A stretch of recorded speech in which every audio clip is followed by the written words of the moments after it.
Imagínate esto, te vas a vivir a otro país, te conviertes en parte de una familia local, cuidas a sus niños y obvio te pagan por eso.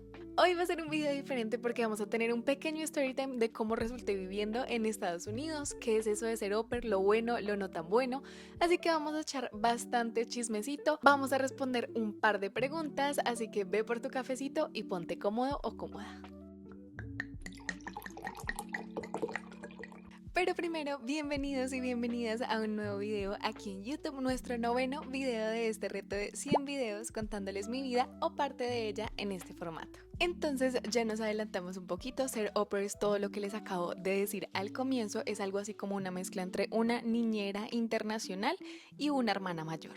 Así que sí, vives con una familia, tienes un horario, tienes unos días libres, tienes unos días de vacaciones, puedes estudiar, viajar, conocer nuevas personas. Todo esto en un tiempo de 1 año o 2. Ahora sí, que empiece el story time.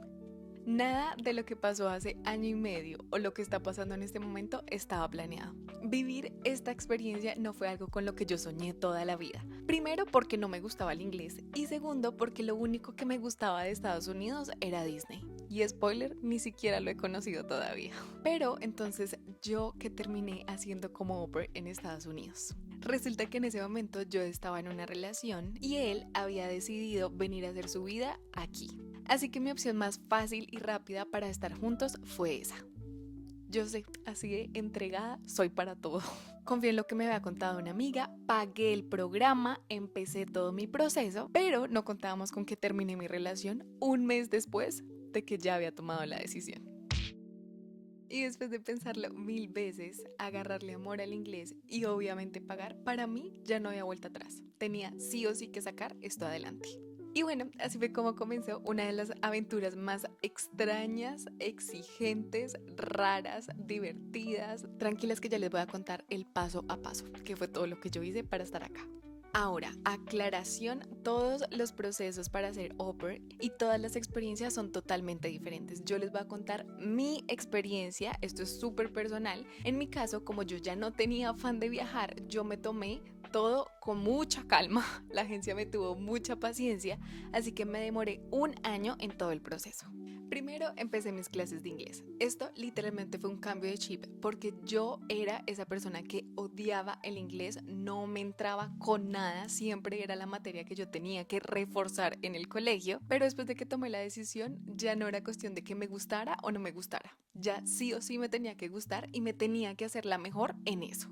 Así que con mi agencia tomé un curso de 3 meses enfocado obviamente en este programa de au pair y la verdad aquí entre nos no era tan mala, eso fue suficiente para llegar hasta acá. Al mismo tiempo que tomaba mi curso de inglés, tomaba mi curso de conducción porque en ese momento yo no tenía licencia y ese es un requisito para ser au pair. Así que después de esos 3 meses, las dos cosas salieron al mismo tiempo, tomé mis exámenes de conducción, hice mi entrevista de idioma, las dos cosas salieron y eso ya estaba check en mi lista. Otro de los requisitos que tenía que cumplir eran los certificados, el certificado de natación y el certificado de primeros auxilios. Y por último, hacerme algunos exámenes médicos. Para ser au pair, obviamente necesitas tener experiencia con niños porque vas a venir a este país a cuidar niños. Entonces, luego de esto ya sumé todas las referencias que tenía de mi experiencia con niños y la presenté en el formato que pedía la agencia. En este punto la agencia ya te publica en una plataforma donde obviamente familias de Estados Unidos, si es tu caso, porque para ser au pair también puedes aplicar a otros países. Pero en mi caso era para Estados Unidos y cuando te publican en plataforma ya lo único que te queda por hacer es esperar a que las familias te contacten. En mi caso me contactaron dos familias totalmente opuestas. Una me contactó por la plataforma, esta era una familia en Alaska, eran 4 niños, 2 perros, ellos amaban viajar, pero les gustaba cazar. Y en ese momento yo era vegetariana y pues claramente no conectamos. Ni siquiera llegamos a hacer una entrevista. Y por otro lado, la segunda familia que fue con la que yo me vine para acá vivía en el desierto, solamente tenía una niña, nada de mascotas, pero lo bueno era que no cazaban. Y otra cosa que pasó es que ellos no me contactaron a mí por la plataforma, ellos me contactaron por mi Instagram personal. Luego acordamos hacer una entrevista, nos conocimos, conectamos súper bien. Si yo les soy sincera, yo no me acuerdo de lo que hablamos en esa primera entrevista. Yo creo que de los nervios mi cerebro bloqueó ese recuerdo, pero hicimos match desde el primer momento. realmente fue una familia con la que yo conecté muchísimo. Ellos no estaban en mi misma agencia, entonces conectamos tanto que ellos se pasaron para mi agencia, hicieron todos los documentos, todos los pagos y esas cosas y pudimos hacer match. Después de que tú haces match con la familia, ya viene todo el tema de la visa. La agencia también te prepara para esto porque es una entrevista bien específica. Y luego acordar fechas de viaje, empacar maleta, despedidas y ahora sí empezó esta aventura. Mi primera experiencia en Estados Unidos fue en Nueva York. Yo llegué a Nueva York y yo sé que ahorita está la opción de que algunas chicas van a Nueva York y hay otras que no van. Realmente no tengo muy claro por qué, pero les voy a contar mi experiencia súper cortita. Resulta que en Nueva York hacen un workshop, así se llama, que es como un entrenamiento de 4 o 5 días, casi una semana, donde tomas clases todos los días, obviamente en inglés, y donde te preparan básicamente para hacer una ópera.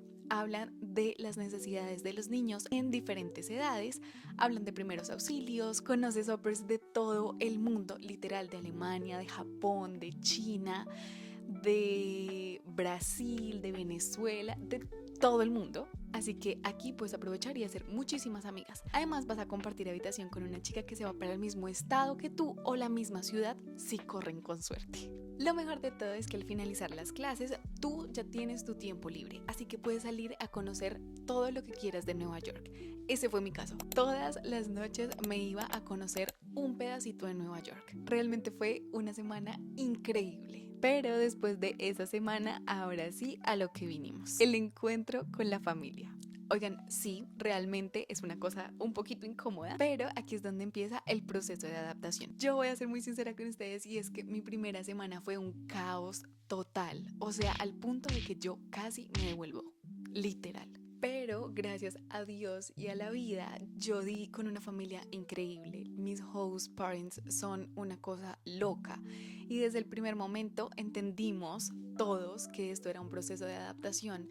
Yo era la primera niñera de mi niña, ella es hija única, entonces, claro, fue un poco difícil, pero yo literalmente lo tomé como un challenge. Yo ese primer fin de semana, y me acuerdo perfectamente, me encerré aquí en mi cuarto, literal aquí, me puse a ver películas sobre niñeras y me leí un libro completo en esos 2 días, en ese fin de semana, un libro completo que hablaba de los comportamientos de los niños según las edades. Y eso me dio una luz. Eso me ayudó a entender en la locura en la que me había metido. Hoy estoy a 3 meses y medio de terminar mi programa y oigan, yo no puedo creer todo lo que he hecho. Literalmente tengo aquí anotada una lista de cosas que he logrado hacer en este año que no estaban dentro de mis planes. Ya les conté cómo empezó la historia, no ha sido un proceso fácil, pero les voy a contar qué tengo en esta lista de cosas que he logrado aquí en Estados Unidos. Conocí Nueva York, conocí la mansión con lago privado en la que vivía una amiguita Upper, fui a un juego de béisbol, fui a Miami, pasé un fin de semana en un resort aquí mismo en mi propia ciudad, fui a México 2 veces, fui a una feria muy americana de esas de las películas 2 veces y en una me gané un peluche. Estudié un fin de semana en San Diego. Mi primer cumpleaños fuera del país fue en la playa. Hice casitas de jengibre, hice hiking en Sedona, un lugar hermoso. Conocí la nieve en Chicago por primera vez. Patiné en pista de hielo en Kentucky. Comí hamburguesas en el downtown de Nashville. Me metí a una tina de hielo por primera vez. Me volví una gym rat. Me pinté el pelo de negro. Conocí el Gran Cañón y el Horseshoe, que es un lugar súper cerquita, 2 veces con amigos. Pagué impuestos, eso no está tan divertido, pero es necesario. Tuve mi primera tarjeta de crédito. Compré el último iPhone. Estuve 16 horas en Brasil. Me vi con mi familia en Argentina y estuvimos juntos 2 semanas. Fui a muchos conciertos, me enamoré y tengo una relación hermosa. Fui a ver a la selección Colombia en un partido de la Copa América y aunque yo lo veo todo como un crecimiento, también pasé la pérdida de un ser querido. Conocí Prescott y su famoso parade que hacen todos los años. He ido a varios lagos cerca de acá. Conocí Las Vegas. Me tomé fotos de Halloween muy americanas. Conocí Oceanside en un Thanksgiving el año pasado. Hice snowboarding por primera vez. Fui a desfiles de Navidad, así como en las películas, con chocolatito caliente en la mano y todo. Pisé un lago congelado. Estoy estudiando inglés en un college aquí en Estados Unidos. Celebré Año Nuevo con conteo regresivo, fuegos artificiales y el besito de medianoche. Inicié este canal en YouTube, pagué todas mis deudas y ahora tengo dinero ahorrado e invertido. Compré un Apple Watch, volví a comer carne, ya no soy vegetariana. Una marca de Estados Unidos me envió productos y sí, tuve que hablar con ellos en inglés. Ahora me doy gusto sin sentir culpa de nada. Y aunque la mayoría de estas cosas son materiales, oigan, el crecimiento personal que yo he tenido en estos casi 2 años ha sido una cosa increíble. Bueno, y ahora sí pasemos a las preguntas. Resulta que yo dejé una cajita de preguntas en Instagram y ustedes dejaron algunas sobre el programa de Au Pair y otras sobre vivir en Estados Unidos. Entonces, empecemos. Oigan, voy a hacer un paréntesis aquí. Gracias por preguntar. Estoy viviendo mi momento más youtuber de la vida. ¿Qué maleta debo tener? ¿Qué debo preparar en mi maleta? Tú puedes viajar con una maleta de 23 kilos, una de 10 kilos, tu morral y un bolsito pequeño. En mi caso yo siempre tengo un canguro donde guardo el pasaporte, los documentos importantes. ¿Y qué debes preparar en tu maleta? Oigan, yo sé que cuando uno se viene para acá piensa que tiene que empacar toda su vida en 2 maletas. Y bueno, prácticamente sí, pero lo que yo recomendaría son prendas básicas que puedas combinar con todo, ropa cómoda y zapatos cómodos, porque acuérdate que vienes a trabajar con niños y eso es realmente lo que vas a utilizar todos los días. No te preocupes tanto por la ropa de estaciones, porque igual acá vas a encontrar de todo, va a ser económico y te vas a antojar de todo probablemente. Si necesitas medicamentos, empaca tus medicamentos y sí o sí empaca hilo y agujas. Yo casi me recorro todas las tiendas posibles donde yo creía que podía encontrar buscando hilos y agujas la primera vez. ¿Cómo te fue en la entrevista con la familia? ¿Hablabas full inglés? ¿Qué te ayudó a soltarte? ¿Cómo me fue en la entrevista con la familia? Yo ya les conté un poquito. La verdad yo no recuerdo muy bien cómo fue esa entrevista. Sé que hablé con los dos papás al mismo tiempo. Luego me presentaron a Zoe, que es mi niña. Luego, la verdad yo no le entendía mucho a la mamá. Entonces hablaba más con el papá. Y yo sí me aseguré de que las preguntas importantes quedaran por escrito. Primero porque es mejor tenerlas por escrito porque si algo llega a pasar, tú tienes esas pruebas. Y segundo, porque era más fácil para mí comunicarme y para ellos también. Entonces, por ejemplo, en ese momento yo era vegetariana, era importante para mí saber si eso era un problema para ellos o no, o el tema de cómo manejaban los malos comportamientos de la niña, etc. Ese tipo de cosas sí las envié en un documento de Word. Me acuerdo perfectamente. ¿Hablabas full inglés? No, realmente no hablaba muy bien inglés. De hecho, todavía hay momentos en los que yo digo como, ¿qué es lo que me están diciendo? Pero tenía un nivel en el que yo les podía entender y me hacía entender. Entonces, así fluimos juntos. ¿Y qué me ayudó a soltarme? Yo siempre digo, yo escuchaba mucho un podcast en Spotify que se llama Fluency Academy. Esos podcasts a mí me ayudaron un montón. De verdad, yo los escuchaba todos los días del camino de mi casa al trabajo y son estos podcasts que te ponen a escuchar a nativos y además te ponen a repetir. A mí eso me ayudó un montón. Además el cursito de inglés, de verdad que eso me ayudó mucho. ¿Cómo te fue con el idioma al llegar a Estados Unidos? Oigan, bien, la verdad, muy bien. Y lo que yo no entendía me ayudaba con el traductor. Yo la verdad no le paraba muchas bolas a eso. Yo les conté que llegué a Nueva York y todas las noches, o sea, no hubo una noche que yo me quedara en el hostal durmiendo. Todas las noches yo me iba a conocer Nueva York. Me monté en el subway de Nueva York con maps, mirando las señales, preguntándole a desconocidos y la verdad, bien. ¿Qué tan fácil o difícil es hacer amigos o conocer gente? Yo les podría hacer un video entero hablando de esto, porque ha sido una de las enseñanzas más grandes que me ha dejado toda esta aventura. Pero yo creo que conocer gente es muy fácil, porque para mí los americanos son demasiado amables, son muy abiertos a conocer a las personas y por lo menos a la mayoría de los que yo me he encontrado están dispuestos a ayudarte. Entonces conocer gente siento que es muy fácil, pero hacer amigos no lo sé. Siento que de hecho estar acá me ha hecho valorar más las amistades que yo tenía en Colombia, por ejemplo, y me ha hecho reevaluarme el concepto de amistad y el término amigo o mejor amigo o este tipo de cosas. Cómo elegir el estado al que te quieres ir, creo. Yo realmente no soy el mejor ejemplo de eso porque yo soy de Bogotá, o sea, amo el frío y he vivido allá toda mi vida, por ende estoy muy acostumbrada al frío y aún así yo me vine a vivir al desierto. O sea, realmente aquí hace todo el calor del mundo. Lo único que tú ves por la ventana son rocas y cactus, no es nada más. O sea, literalmente es un desierto. Entonces tal vez yo no elegí el mejor estado, yo la verdad no pensé en eso. Pero recomendaciones. Elige el estado en el que tú crees que te vas a sentir más cómoda. Si es un estado que tiene las 4 estaciones, prepárate para vivir las 4 estaciones. Aquí en la ciudad donde yo vivo, por ejemplo, solamente hay 2 estaciones. Hay frío y hay demasiado calor. Hay uppers que yo conozco que viven en Alaska, donde hace frío la mayor parte del tiempo. Entonces elige el estado en el que tú creas que te puedes adaptar más fácil. Y eso en tema del clima, por ejemplo, que para mí es demasiado importante. Pero cosas relevantes a la hora de elegir el estado o la ciudad donde tú vas a vivir, el transporte es demasiado importante. Por ejemplo, he conocido pues que viven en granjas o fincas fuera de la ciudad, entonces pregúntate realmente cómo quieres vivir tú la experiencia y en eso básate para tomar la decisión. Las preguntas de la embajada son en inglés o en español. Las preguntas cuando tú vas a hacer la visa J1, que es la de intercambio cultural con la que te vas a venir para Estados Unidos, esa es en inglés, pero realmente la agencia te prepara muy bien para que sepas contestar esas preguntas. Y lo otro es que al llegar a la embajada a ti te van a dar un papelito con todos los derechos y deberes de los trabajadores en Estados Unidos. Y esos te los tienes que aprender antes de llegar al cónsul. Ahora, por ejemplo, a mí no me preguntaron una a una cuáles son los deberes o los derechos, sino me dijeron, ¿conoce los derechos y los deberes del trabajador en Estados Unidos? Yo dije que sí y ya.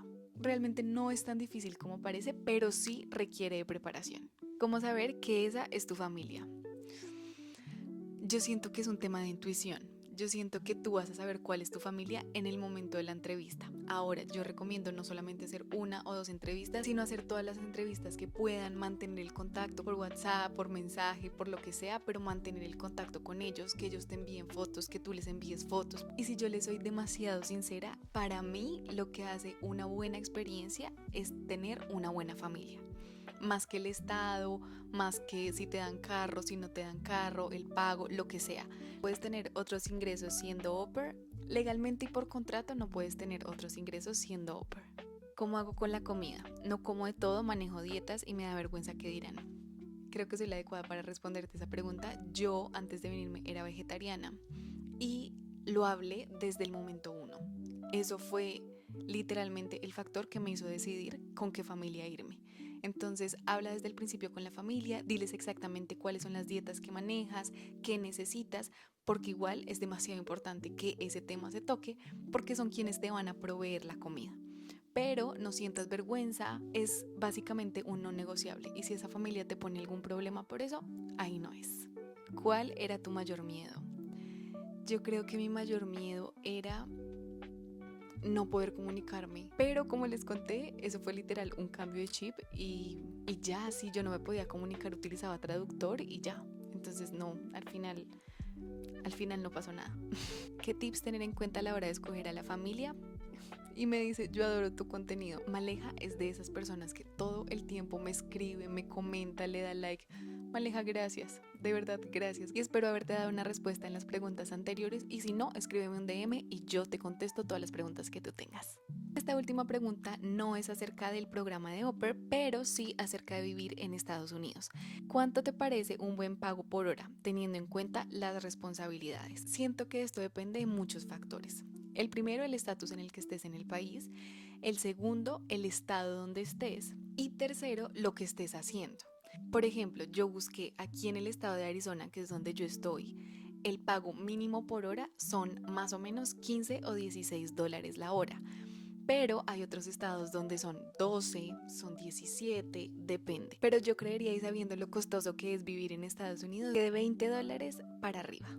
Y eso es todo por este video. Hagan esas cosas que la gente hace en YouTube, darle like, comentar, suscribirse, activar la campanita de notificaciones para que sean los primeros que ven mis videos, seguirme en Instagram, por aquí les dejo el usuario, por allá estoy súper activa, estoy subiendo reels casi todos los días. Si tienen alguna otra pregunta, déjenla aquí en los comentarios o vayan directamente a mi Instagram, en mi DM, yo les contesto todo. Y eso es todo. Bye.